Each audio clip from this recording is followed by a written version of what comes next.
Anyway, you can put the TV on here.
Assalamu alaikum wa rahmatullahi wa barakatuh. Welcome to episode 4 of Womentalk podcast.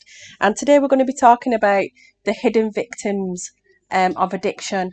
So it not only affects those addicts, but who it affects around them. So alhamdulillah, today I'm joined by, I don't want to say sister Tyra, so I'll just say Rihanna and Tyra. Thanks for joining us. So we'll be discussing today addictions, not only for those addicts, but those people that it affects around the addicts, because addiction is something that's it not only affects the addict, but it can affect everybody who is involved with the addict, and the widespread effects that it can cause and who it can affect.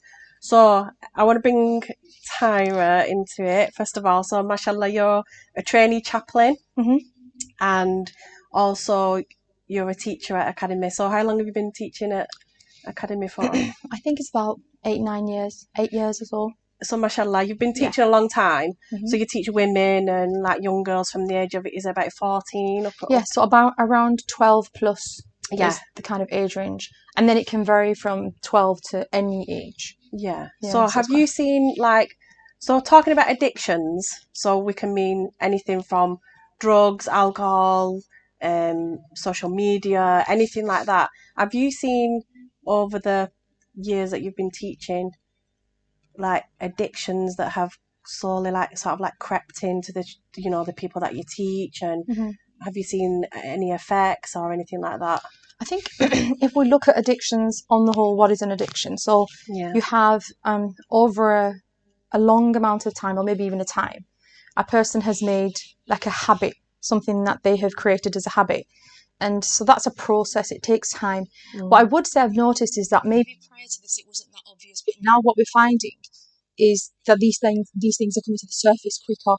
So before, where we would not have seen, or maybe the odd 13, 14, 15-year-old had, become addicted to something, but now, or maybe even older, but now you've got more younger children, I would say, youth, who have become addicted to things very, very quickly. So there is that thing that I would say has crept in, where we're seeing that a bit more. It's a bit more in the mainstream compared to where you would say maybe, oh, we don't even know if it was there before. But then it could be to do with accessibility, because I think things have become a bit more accessible. Drugs, these type of, even it's not addictions just with regards to drugs, but you've got your vapes, you've got your other type of things that people can get addicted to. So I think it's become more accessible. It's just like you want to go and buy a bag of crisps, you can go and buy a vape, right? we were saying this, like literally that's what it's like. You can just go and buy a vape. And in if you go back in maybe the day where we were a bit younger, but you couldn't go into a shop. And they would be very strict maybe with the 16-year-old thing. Oh, it's very, very secretive. Now it's common. No one's gonna. It's not that. No one is enforcing the law with regards to that, and people are just putting it out there. So yes, it is a bit more accessible.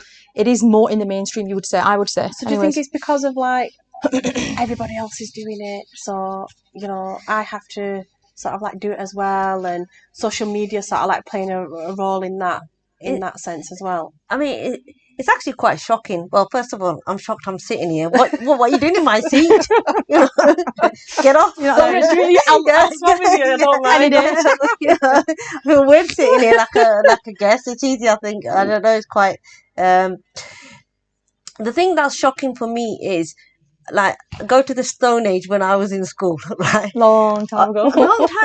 And you used to get the odd people running to the park and having a cigarette. Behind the swings and whatever. Nowadays, it was the English more. And our Muslim children didn't do it as much. And you look now, and it's not just boys. There's girls. They're vaping. I mean, I go out and I'm walking around with my kids, and they'll be like, I can smell weed, and I'm like, what does it smell like? Floating across the street. where is it? I can't smell it, but they know. Yeah, they can identify what it is. How can a 16-year-old identify weed, and me, an adult, I'm not going to tell you my name, not know what it is? But they know all the drugs. They know about what is it, CBD, and there's that TCH or something. And it's not now. You're not talking about an 18 plus. You're talking about secondary school children who are involved in it, and it really is quite shocking. And I think you're right. It might be social media, it might be peer pressure. Come on, if you see your friend doing it, or that you're in a group of friends and one's doing it, and then the other one's going to go and give it a go. Try it. It's and not it that links bad. to this thing of acceptance. So why is it that a child or any young person feels the need to copy another person doing something that they know is wrong, harmful for them, harming them, and probably morally wrong as well? And it's for them to accept them as part of their group. So they will have a sense of belonging by maybe doing that. So it's actually deep rooted. It's not just I just want to kind of fit in, or it's like my friends are doing it, I want to do it. It goes back to this even social media issue of, why do people post pictures on social media? Why do they feel that they have that need? It's that acceptance. I want to be accepted by somebody. Maybe you don't even know me. Majority of people on social media, what is it that you don't even know that person? As long as I've got hundreds of thousands, I'm happy. And then we let their comments hurt us. If, like, say, for example, we're trolling. So what it is acceptance by society, by community, and that's maybe one of the roots of this, of a sense of belonging, a sense of loss of purpose. And everybody else is doing it. But the youth aren't even scared. No. They're not even scared to post that they're, I don't know the saying, because we used to say like they should like no shame. I'm sure you use that word still. There's no shame anymore. There's there's no shame in people going out and doing things publicly and posting it and not being bothered. I think shame isn't a concern anymore. No, I don't think shame is a big deal. I think it's and I've seen this like in a short amount of time that they are getting quickly, like before it took like 6 months or maybe a year to get addicted to a certain thing. It's taking a matter of weeks or a matter of like a month or something, a short period of time. And it's just because of now the things that are put in there as well. So your vape isn't just vape anymore. You're putting THC in it, and that's it. You're getting addicted to oil. Instant, and it's like, okay, first time, yeah, I didn't kind of like it. Second, third time, it kind of increases. And you become. I thought she said I didn't like it. That first second.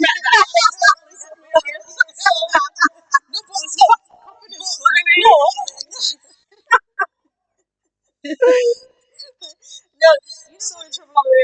Cigs is I would say a smaller problem to some extent compared to some of the things that we're dealing with at the moment. Of types of But social media advertisement hasn't helped that. If you look at that, because before they used to say cigarettes were harmful, right, because of the tar and the nicotine and everything, and now they're saying that vaping is less harmful. Yeah. So what they've done is they hyped it up, and then kids are getting into their heads. Okay, well, cigarettes were dangerous. I've just recently read that this vaping market is more addictive than the cigarettes, and more children are doing it. 100% more children are doing it, and that there's not enough studies to see what the harms Yeah. are. Yeah, they're not doing enough. It's not enough research. Yeah. It's a new thing, and you don't know the damages long term what would happen. So we've touched on addiction and different types. Have you, Rihanna, have you any thoughts or any experiences firsthand of those that aren't just affected by the addiction, but those that in that circle? So not the addict, those that are affected around that person. Yeah, 100%. I mean, I've known members of extended families whose child has become addicted, and that child. So just to put it in there, you're a professional counsellor. Yeah. Yeah. So Sister Rihanna is a professional counsellor. Yeah. Just to put that in there. Yeah. So yeah, but I'm going to talk. I mean, this part I know personally. Where people have got addicted, and it started off small on just smoking, then it's gone to weed, and it's gone to drugs as well, like hardcore, cocaine and heroin. And the thing is, you see someone's child nice and healthy, and got a purpose in life, and then they've just, for some reason, they've fallen down. Maybe they haven't got the job that they wanted. Maybe they didn't get to the college they wanted. Maybe they got into a bad group of friends, and they started something small, and that thing has spiraled to the point where all their concern is, I need the next fix. I need the next fix. And they will steal, they will lie, they will get angry, and it's really heartbreaking to see. And you can't bring them back to the brink, because you, as a family member, as a friend, and even for the parents, which we're going to touch up upon, because we don't want to focus too much on the addiction. We want to look at how it affects the family members. It's really heartbreaking to see them have to go through. So you're not, like you said, you've not only got the addict, you've got the family members who are suffering as well. And they're the ones that are helpless. Because they're seeing their husband, their spouse, their daughter go through these sort of things. And there's nothing that... And where do they go? What do they do? And there's so many families that maybe don't say this because of the whole societal pressure. They're not going to come out there as Asian communities as we do. And they're not going to turn around and say, we've got an issue with one person's on drugs in our family, and as a consequence, the whole family is suffering. Because, as Rihanna mentioned, they'll steal, they'll do anything they want with regards to the fix. But that fix for them is they don't care what happens in the process to everybody else. So that whole family will suffer as a unit. So it could be the children watching, like, just as an example, if it's a brother, they're watching their brother go through that process, maybe smashing things up, maybe reacting because they're not being able to do what they want to do with regards to trying to get to whatever, the drugs that they're on. You've got the mother or the father, maybe helpless, actually thinking, okay, they're thinking, well, the way to do it is naturally just stop. and they can't, and they just sat there watching helplessly, and then that whole environment is absolutely gone down. Yeah. And see, I personally know a family who the son turned from, just the normal smoking kid, the weed and then going on to the hardcore drugs. To losing them. And what the mother actually did, she used to pay for her son's drugs because she didn't want him to go out stealing. Because that's the only thing that he would do. What could she do? Yeah. She didn't want them to get... She didn't want him to go... she thought, okay, he's only harming himself, but if he steals, then he's going to harm other people or he's going to get arrested. So she was suffering in her own way. Yeah. And then this question arises then, like, well, where does a father come in? And, and does that cause a divide within the family unit as well? Because if the father doesn't agree and the mother does agree, then it causes clashes then amongst that family unit. And both are different, aren't they? And the thing is, though, okay, if the parents stay quiet because maybe for shame or maybe they're helpless, is that in one way condoning what their child is doing? I don't know. I don't think I would say it is. I think it's they're not. It is what you're saying. Like, it's not condoning, but I think it's. But they maybe feel it's going to add to their existing pressures. Yeah. Of like, I'm going through this anyway. That mom's got the stigma within the society of like, oh, my son is like this. Yeah. I have to sort of like. It's this failed mum thing. To help him, It's this failed mum thing. Right. Like, how many people out there go and ask the mothers of not just drugs, any kind of thing that has taken their child into a bad place, and it's a natural reaction for a parent. And we're speaking as mothers. Yeah. A natural reaction for a parent would be blame yourself. Yeah. I must have done something, or I have failed as a parent. There must be a reason that my child has ended up going down the route that it is. I disagree with this. I disagree with that. Yeah, to blame the parent. I mean, you can only if they have neglected that child, then fair enough. But I mean, if you look at prophetic previous prophets, Hazrat Nuh alayhi salam was a prophet of Allah subhanahu wa ta'ala, wasn't he? Yeah. But you found that his child did go against him and said, no, I'm not going to obey the commands of Allah subhanahu wa ta'ala. No, I'm not going to follow Allah subhanahu wa ta'ala.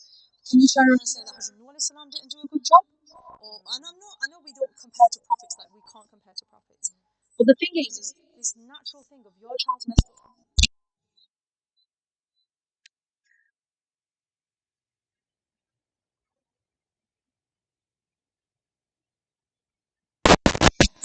No, but that mother feels trapped. She feels like she can't go anywhere else to help.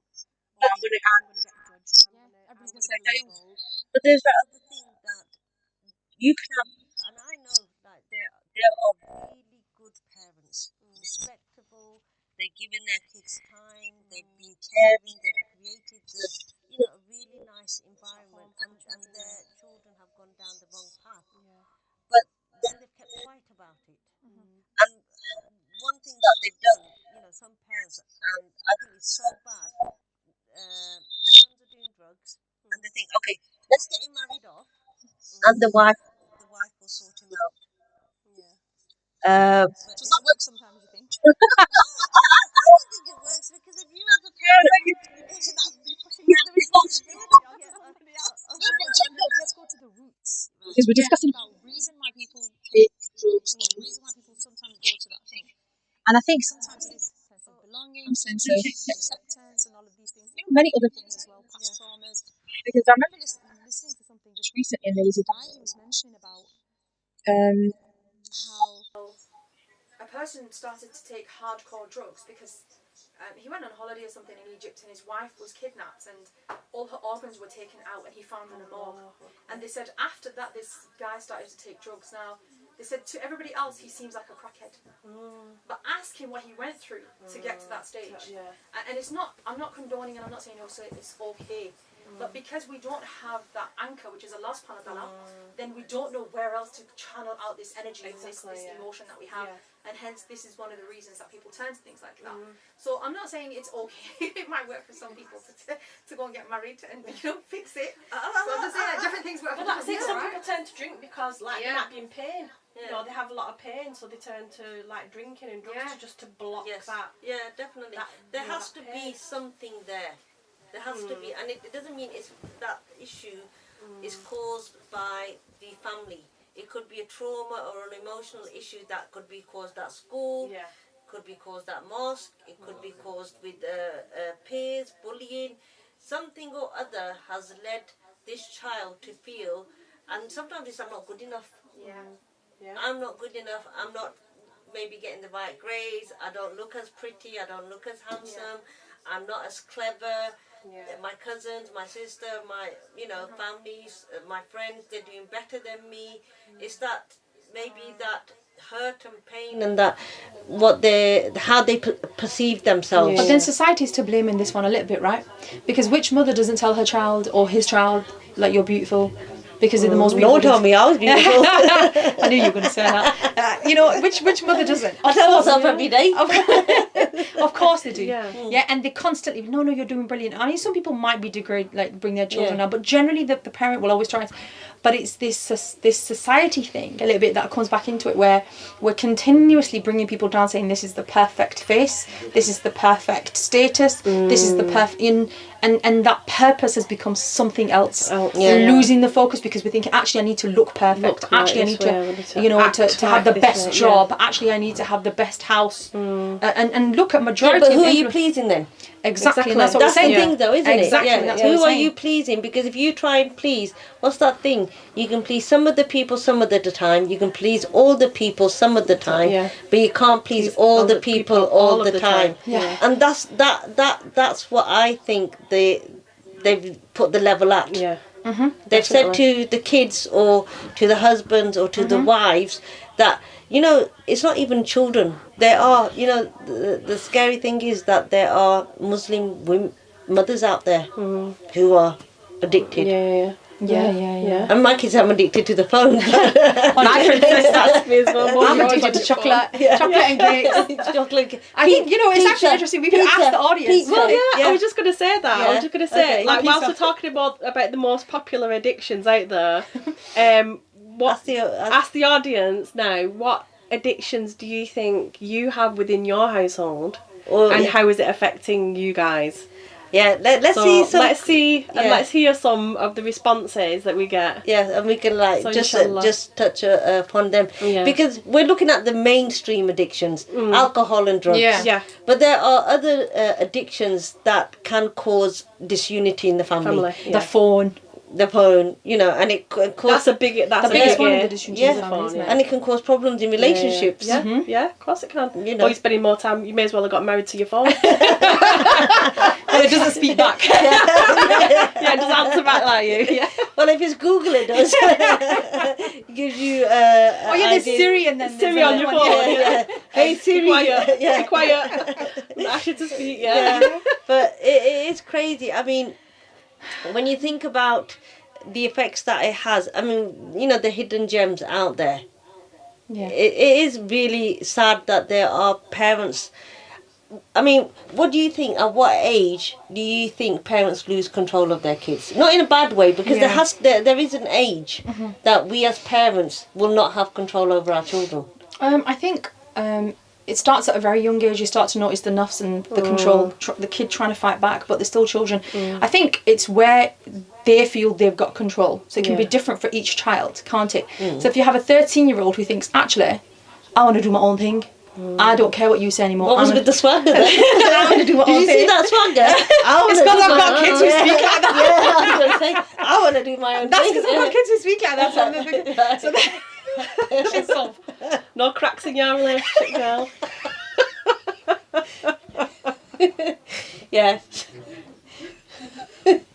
So you've got kids. You've got. Sorry, I just thought it's a private joke these two have got going. But as Tyra was saying, you've got kids at 13, or it depends on the age of the child, where they think that they're independent, or they feel that they've got control over the family. Not control of it. They feel they want control of themselves. You should be controlling me. I want to do what I want to do. Yeah. And I feel I'm ready at that age to make my own decisions, spread my wings and make my own decisions. And that's probably around about the time. I think it's teenage years you'd start to see you noticing that, and in terms of hormones and things like that changes. So it kind of that builds up. But you it depends, because you might have, like, I find that I don't know whether this is true, but I find girls do it later. and maybe with boys it's a little bit earlier. But that's the experience that I've had. I don't know. Mine is like, I mean, when they hit Teen. okay, year 7, 8, year Yeah. 7s, they're still Nice. They're still babies. They're still Nice, babies. yeah. They've gone into secondary school. The whole school thing is a bit of a like, where am I? What am I doing? I've got to be an adult. Yeah. Year 8, they get their feet settled in, and Yeah. now they see different dynamics at the Going school on, going yeah. on, and they're getting a little bit. Yeah. Year 9, Hormones. I think, and, yeah, like, the back, year nine, like, yes. you know, the Hit. test, like, or the waters. bit of the back chart. And, Yes. you Yeah. know, But there's different types of addictions. So I would say like the testing, the drugs, the alcohol in schools, and you know what? It's mad that it's so common in schools now. But then you'll find in college years, and there's a different type of thing. Lies about the relationships and the girls and then the boys and then that kind of thing. So it's different types of things that are coming into the dynamics with regards to trying to gain back control or trying to keep control. Yeah, in college, by the time they get to college, if they've done it, most of them, unless they're hardcore, they've done the testing of the, the beer and the alcohol and the smoking and the weed. Yeah. And now in college, now they want to play Romeo and Juliet, Yeah. basically. Yeah. Yeah. Yeah. They want to play Romeo and Yeah, Juliet. yeah. That bit they're not bothered about. Right, They yeah. want to do that bit. Unless they've fallen down so deep Yeah. and they haven't got that. They've lost so much self-worth and they've got themselves into Yeah. a rut that's the path now But they're we going got to follow. we got called into the school once, and it was to do something else. But I remember one of the teachers mentioning that she said, just to let you know that there's one boy in our school who's come crying to us and said, "I'm addicted, help me," and he was 14 Right. years old. Wow. And that was on THC. And this is what the thing that scares me the most. Standing there, parked up, ready to pick up your child, and you can see a group of lads or a group of girls going down an alleyway, going down a back street, going down a place where no one can see them, and everyone's just having a quick vape of they don't know what. Yeah. And they ended up in hospital. Some children ended up in hospital with this. So what happens is they don't even know what they're taking, and this is the most dangerous thing. Now imagine a mum getting called to school, and she say for just think about it on this level, because we're talking about the outer and the family's being affected on a bigger level. You've got a mum who's spending time with her daughter, or a mum she's gone for a day out with her other children, the other ones at school or the other ones, and then she gets a call saying, "Come pick your child up, he's high on this," or "Come pick your child, he's done this." Imagine that person who she's with is suffering as a consequence. Yeah, her own self. She's at work. So she's at work. She's wherever she is. She has to drop work. Going on. She has to drop work, or he has to drop work, and they have to stop whatever they're doing. That life becomes on hold. But that person does not realise that. Now everybody is being affected. They just think it's about me. But they're not realising that the effect it's had on them other people. Yeah. And there's resentment there. Yeah. Because what will happen is, say that child you were with, a younger child maybe, or an older child, they lost out on that because of that child. Yeah. So it creates a resentment between the two. Yeah, they're going to say, how come you always run when he gets when he or she gets in trouble? How come you always run? And he ruins it for us. These are the words. He He ruins ruins our it day for us. out or whatever. Yeah. And So then the focus then is on the mum's focus is on that child. Yeah.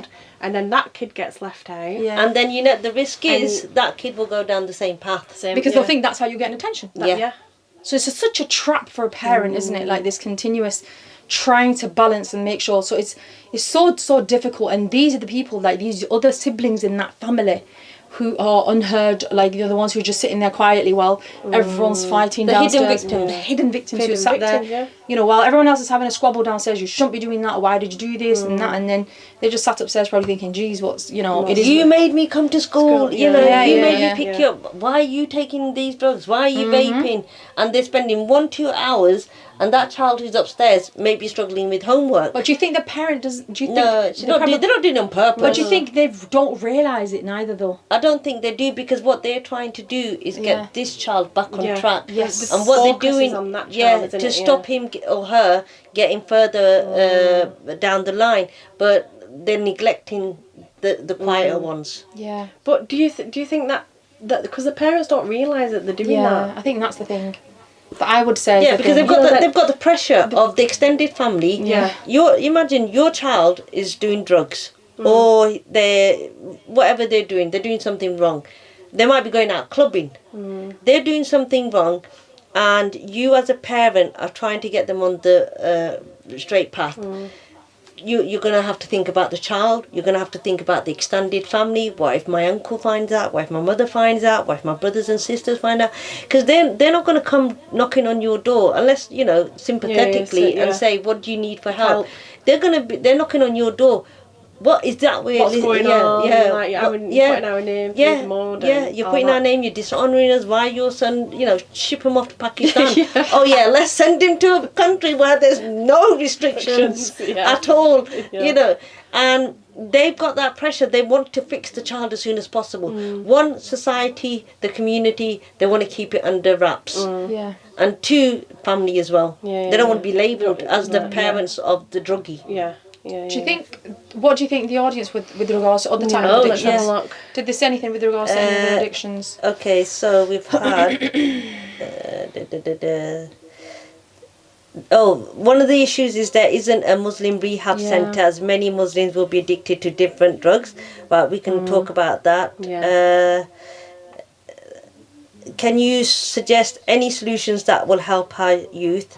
The hardest things to overcome is peer pressure. Dear viewers, what kind of addictions are present in your... Right, that's what... Does trauma play in addiction? Does trauma play in addiction, and how can it be effectively addressed in treatment? The community and the masjids need to come together to build a rehab centre rather than fighting over silly issues like moon wars. I think this one's quite funny. Do you want to read that one out? Harp it. During very, very difficult times in my life, I become addicted to doing the Gangnam style. Well, you know, as long as you're not doing that in public, you might be all right. Depending if you've got a rhythm going. But the question about... One of the things I think that views have touched upon, we're building masjids on every street corner. Right, as a community, as representatives of the community, why are you not tackling the issues? Because people, I mean, they can't have their eyes closed, can they? Everyone can see what's going on. Everyone can see that our youth. But then again, it's that stigma again, isn't it, within the Muslim community? No, but it's silly. I know it's silly, but it's still... I don't think it's just the stigma. I think we're not trained. I think we don't know how to help. I think the madrasas... Exactly. And I think that's one of the things that we need to understand is the mosques. If you look at the mosques and the masajid in the time of the Prophet ﷺ, they weren't just you go pray 5 times a day. They were a hub. They were a zawiyah. You would go learn. You would go train. You would go better yourselves. And I think that's what we've lost in our society. We can build big buildings. Do you feel like then it should be that women should be allowed into the masjids at any time then? Because that's how a lot of people feel, that the mosque is only for the men. You know, it's just for them to go and pray the 5-time namaz. We should as women in the community, like you said, building these rehab centres and stuff like that, making an area or a section in within the masjids solely for women, you know, women. To come and speak. Majority do have areas for women, but it's just to come and pray. And I think that's what we're trying to say, is this 5-time salat is the most important thing. There's no doubt it's a fard, command of Allah subhanahu wa ta'ala. But what we're also forgetting is, one of the questions I think on there was, what would you advise the youth? Well, you can't ask someone to leave something without replacing it with something. So you can't say leave this and then just leave it. They need to replace it with something. Therefore, if their time was spent into that addiction, then that time now needs to be transferred into something else. They need to be kept busied. So but this is where these the rehab centres, not just rehab centres, but these things come in. Right, if you had a rehab centre open, because there are rehab centres. You know, there's BDAS in Bolton. Right. Okay. But who's going to go there? Who knows about BDAS in Bolton? Yeah, but who's gonna? No, but do you know what I mean? That's the thing. It's like but you imagine you're a family who's trying to keep this quiet and hidden, right? Because you don't want the stigma of the community, and you don't want people talking about you behind your back. And are these parents then going to actually? It's going to take a very brave person to say, you know what? My son has a problem, but I don't want my son or my daughter to go through the rest of their life being this way. So I'm going to get them professional help, because me as a parent, I'm helpless. I don't have the training, I don't have the resources, I don't know how to help my child. I've done everything in my power to help my child, and I can't do it because my child is not getting any better. I'm giving them love, I'm giving them materialistic things, I'm giving them a house. somewhere safe to stay, but my child is still on that path.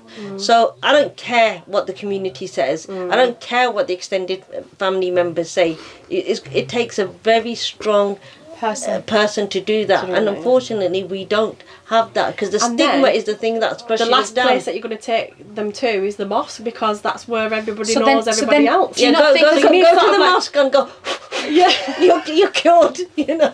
You need I'm sorry, you need like a neutral no, place. you know what, honest to God, right, I'm not even joking, right, a lot of people, there's a problem, like, black magic stubbies. She's right. You know what it is? We do try to go down that route. Blame it on the, like, I've got a gin. Take it to the magic. You know what we can do? There's one other option. Okay. We can try anything, right? So I think one of the things that I would say, as every single individual in the community, what we can do is, if the parent doesn't want to come, like you said, there's an organisation, highly unlikely that anybody's going to take their child there. But the thing is, we can equip the parents to maybe train themselves on how to help. Because it's about process, it's about taking a time to break that habit over a period of time. Just as it took a long time to get there, it takes a time to come out of it. As well, so it's like transfer, like, software, hardware, that type of thing. Like, it needs to be transferred. Unprogrammed. The programming that you've had, it needs to be deprogrammed. However, what we can do is, okay, if they don't come to you, what's stopping you from going to them? Yeah. So this is another thing I feel like, as a society, as a community, we can provide. So it doesn't have to be about the next mosque. workshop. Yeah, that's the next workshop. Addictions workshop. But what I'm saying is, why this can't we? topic needs to be addressed. Yeah, it needs to be addressed, and we need to stop shying away from it with the solutions. Why can't we go to them? Yeah. Why does it have to be, okay, well, you come to get... You've got a problem and you come to us. You come to us. So we can go out to them, and in the sense, it doesn't have to be them, but you... anything that you want to resolve, you have to raise awareness of. So even if that person doesn't come to somewhere you went and spoke about this, somebody else might. And when they deal with that family, they might mention, actually, this, we heard this. How about this? And then there's a contact. There's a possibility of options. Actually, it seems like it's more of a private way of dealing with things, rather than going to the mosque to the imam and telling them that. But then again, it's like the addict. They need to sort of they have to admit that they've got a problem to actually get a solution. 100%. Yeah. You know, if they're still in denial and absolutely. they're saying, "Oh, I'm okay. There's nothing wrong with me," then they're never going to get that help. Yeah, 100%, until the person actually acknowledges. Because even if I've known parents that have taken kids to the doctors, the GPs, and then the GP then sends them to the chemist, and they get something, I can't remember top of my head, but they get liquid, and they go to the chemist, and they have to go there, and they drink it, and it's supposed to wean off the effects of drugs. Thing is, they get addicted to that. It's methadone. Methadone, yeah. And they get addicted to that. Yeah, instead. They do. I've seen that myself. Interesting. So then that leads us on to this next topic: prescription drugs. Do you not think people get addicted to prescription drugs? Yeah, definitely. How many people take? What is it? I've forgotten its name now. The painkiller, the paracetamol. No, Zapping. Zapping. People pop Zapping like it's just a normal sweet.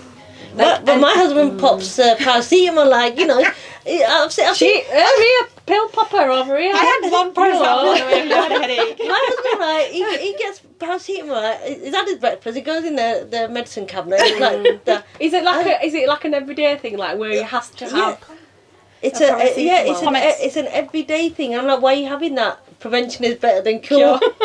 It's costing me 32p a packet. What are you on about? Parents are scared to confront their teenagers. The whole community finds that anyway. Perhaps sometimes surrounding come into play. For example, having friends. Yeah, 100%. We're saying about peer pressure. There are desperate parents out there who are looking for help, desperately searching for a centre. They don't want to send them to non-Muslim centres. Call a podcast, provide help and information. Okay, and offer support to these. Okay, So someone's made. There's a comment that someone made. Does trauma? Something about trauma. Yeah, does trauma have an effect, or take people to drugs or any? Yeah, definitely. 100%. Trauma can be one of the links to addictions. So you've asked for help regarding support as parents. So one of the things that I'm not sure if it's on the screen. Is there our website on the screen or an email? Maybe an email, I think. Email or telephone number. In our organisation, we have life coaches, we have mentors, and we so if anyone is struggling as a parent, as an individual yourself, if you're struggling with any type of addiction, you can get a hold of us. We will talk to you, we will try and help you, give you advice. It's not something that we can tell you here right now. One of the things I will say to you, no one chooses to go down the path of drugs. No. Whether it's your child, whether it's your spouse, whether it's a family member, they've not chosen to do it. Being harsh on them is not going to solve anything, because they've started down that path. Being harsh, yelling, screaming, shouting, threatening, you're going to make them feel worse. And you might have tried the gentle approach, but chopping and changing emotions is not going to help them. First of all, you have got to acknowledge, my child has a problem, my spouse has a problem, my family member has a problem. Shouting and scaring them is not going to get them out of the problem. The other thing is to seek professional help. 100%. So go to your GP. Yeah. Go to your GP and make, try and get your child to go there, but go to the GP, tell them what drugs they are on. And the most important thing is have a conversation with the child. You can only try your best. You can only say, look, I know you're doing this. I want to try and help you. And these are the things I'm willing to try and do. And it's a case of, I'm going to walk alongside with you. Be there. I want to be that's there. That's all they need. Yeah. I just need somebody there just to know that they're with me. And if that child falls, if that husband falls, if that wife falls, because women are doing it as well, don't be damning on them. Yeah. Don't say, oh, I tried to help you and look now you've done it again. You were free for down again. Yeah, you've fallen down again. They're gonna fall. I'm gonna fall. People, we as human beings are meant to fall. We have flaws. We're not perfect, and it's about creating. It doesn't matter whether it. Yeah. 100%. Creating hope in that person, because if you cannot, if I can do anything for that person who's suffering, I can give them hope. Yeah. And this is what Allah subhanahu wa ta'ala has given to us. And if you think about your worst day in your life, what was that? Somebody said something to you that gave you hope. Somebody said something that gave you that, actually, you know what, it's fixable. Actually, you know what, I can fix it. But having this attitude of, that's it, you're gone or you're destroyed, you're never going to come out of this, this is really not the way forward. So creating hope in people, giving them that option of, I'm here, we'll get through this together. That's such a kind of encouraging way. But just to also mention, with regards to the mentoring and the personal, support that we provide, it's more emotional support. So this is for the victims, the hidden victims that we're talking about. So it's a parent who's suffering. She doesn't know who to turn to, and she can speak to someone in confidence with regards to some of the issues that she's facing, and say, like, family members. But with regards to the actual addict, there would be professional. There has to be professional help that involved.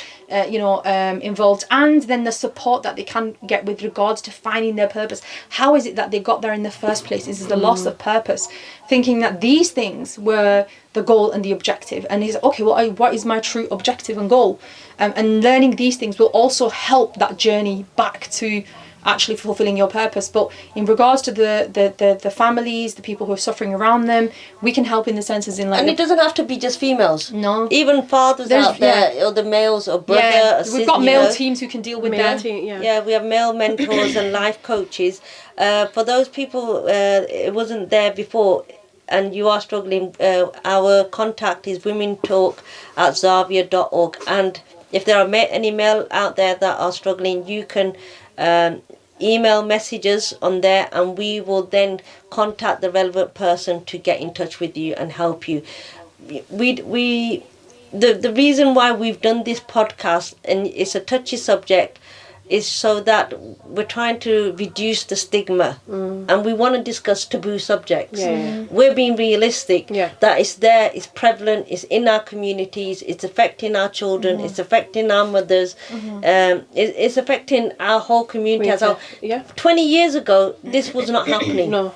Now it was probably happening, but behind closed doors, and or on a smaller scale, I would say, as well. On a smaller scale. But someone told me once, right, that they went to a mosque, and as they were going by, they saw the boys behind her in their jubbas, all smoking. You know, common practice in Tarawis, isn't it? pretending they're going to the mosque. Like the 10 Tarawis and then just run out and have before they go home.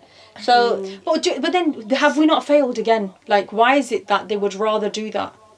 Isn't it that we kind of need to figure out what is it that maybe they're bored, maybe it's not grasping them. So then maybe the parents don't even know. Maybe that child is living double life. Yeah. You know, they're going out and they're acting like a majority. If they're hardcore drugs, that you can't hide. You can't hide that. Yeah, no, but it takes a process to get to that, doesn't it? It takes a process to get to that. So but then is that not too late then when the parent finds out? It's never too late. No. Because if someone's hardcore at 20, they're going to give up on them at 20 or 25. Yeah. They've got, Allah give them long life. They've got another 60 odd years to go. She's counted the years accordingly. Yeah, okay. You have. I think the roots need to be. I personally think that one of the key issues here is we need to and you know what, to some extent, Rihanna, your husband's advice of prevention is better than cure is actually not a bad thing, where you can actually try to help them before they get caught up in some of these things as well. So what is the reason they go in there?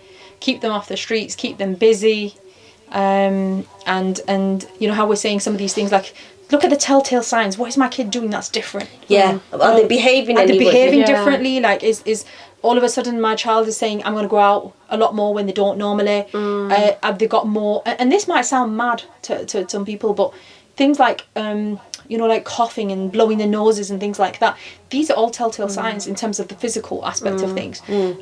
Is their behaviour erratic? Yes. They'll be happy one minute and because if you look at psychology, look at psychology. What does it say? What's erratic behaviour? Why is this all of a sudden erratic behaviour? Distancing yourself from family members because it's guilt. You're like, I can't alone? I can't face, or I just don't. They don't get me, and then sometimes it starts off with guilt, then it becomes actually, you know what, I need to isolate myself from them. Isolating yourself, taking yourself more into your phone, more away from contacting your friends a lot more. Are they asking for more money? And then the most dangerous, and this is not related to drugs specifically or addictions, but I have seen the link where sometimes then actually I'm questioning Islam. Is God really there? Because what's happened is because you can't handle what you're going through. You've got to blame someone or something. Then you're thinking, well, hang on a second, is there even a God? We've had youth come to us and say, well, actually, I don't know, because now I'm going through all this. Why am I going through pain? How come I'm suffering? Why am I going through? So it's this not understanding even to the fact that, like, to the extent of, like, well, I've been making these du'as. Yeah. And Allah subhanahu wa ta'ala the parents hasn't accepted that dua, so why should I bother carrying on making that dua when... Can I just say something on that? Because there might be many people, or some people, or maybe in the future people will listen to this. And I think the key thing to mention with regards to dua is a lot of us have this slight kind of hesitancy, like I made dua and it wasn't accepted. But we have to understand with dua there's 5 things that happen. Allah is such a being, he's such a beautiful being that he doesn't like to reject your dua. He's too high for that. So he doesn't like to reject the dua. So what happens with the dua is either it gets accepted, either it's delayed, okay, or either what happens is a calamity is removed from the way of a person. So say for example, I was supposed to break my leg. I made dua, Allah give me £1 million, just as a scenario. Now maybe I don't break my leg because Allah removed that calamity from my way. I'm just giving you an example.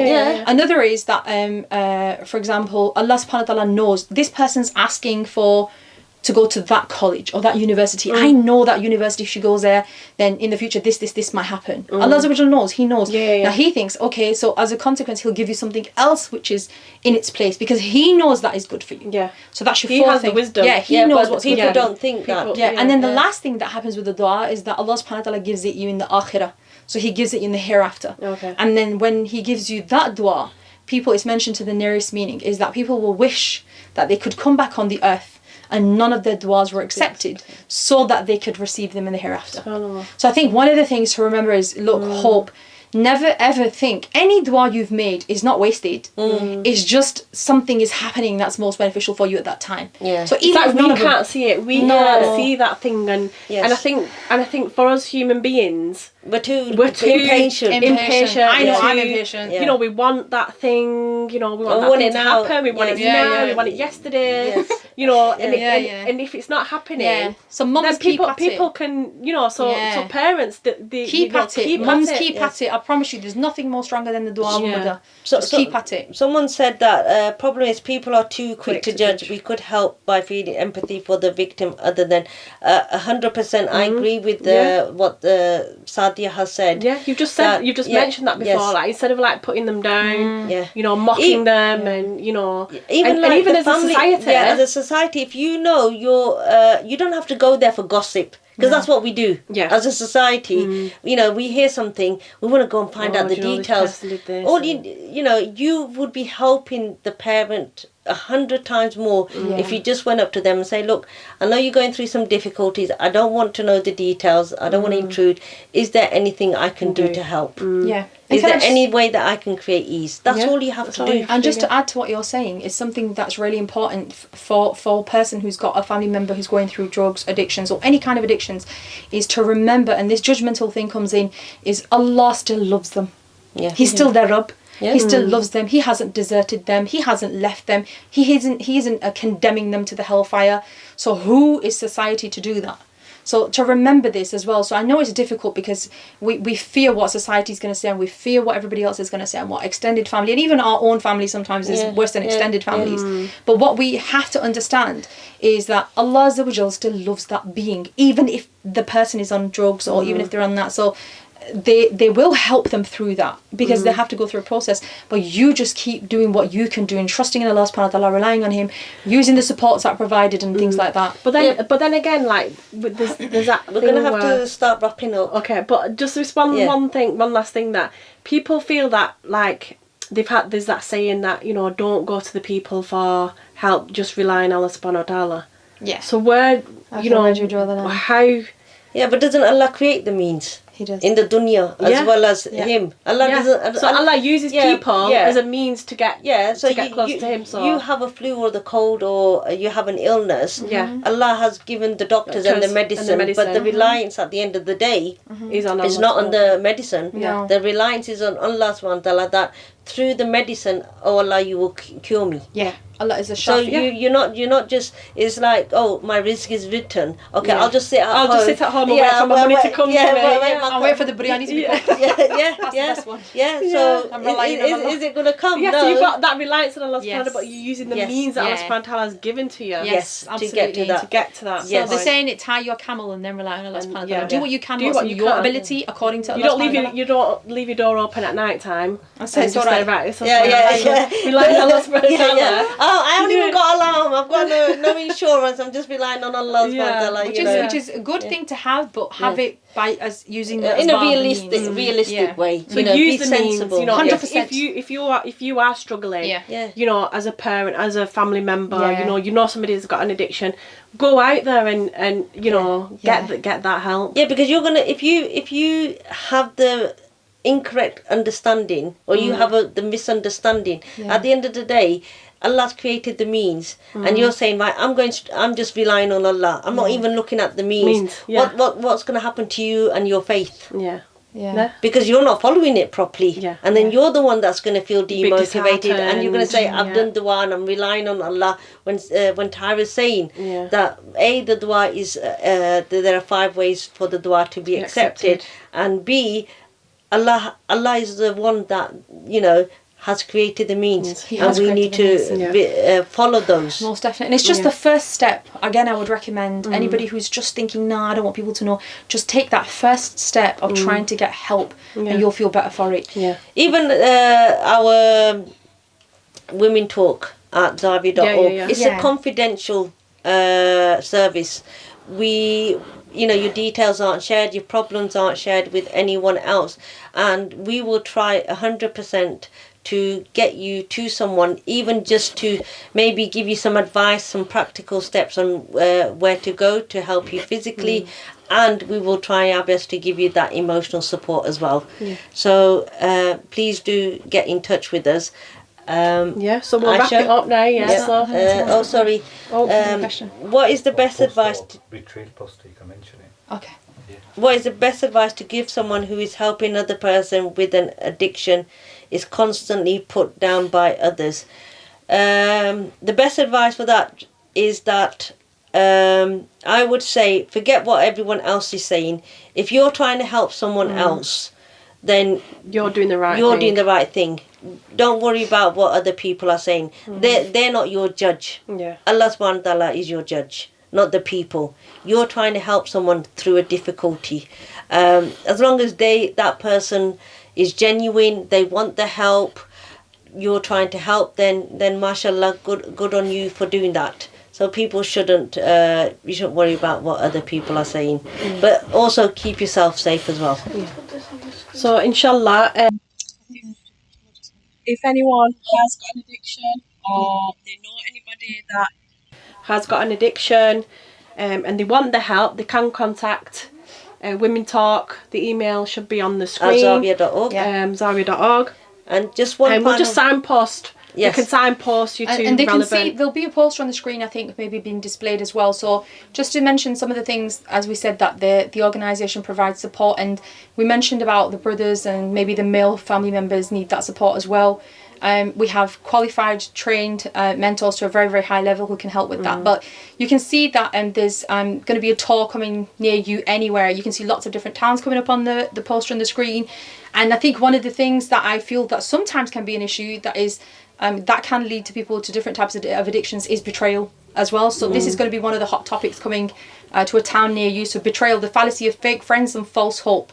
So finding who the real friend is and who we should be making the friend. So look out for that. So you'll be finding that it's on the screen. Maybe take a picture of it now and then there's a contact number. Yeah, there is a there's contact. A website as well that you can go on to. And they'll be coming to a town near you. So any town, you can have a look and you'll see this coming to a town near you, inshallah. Inshallah. Yeah. Yeah. So, Assalamu alaikum wa rahmatullahi wa barakatuh.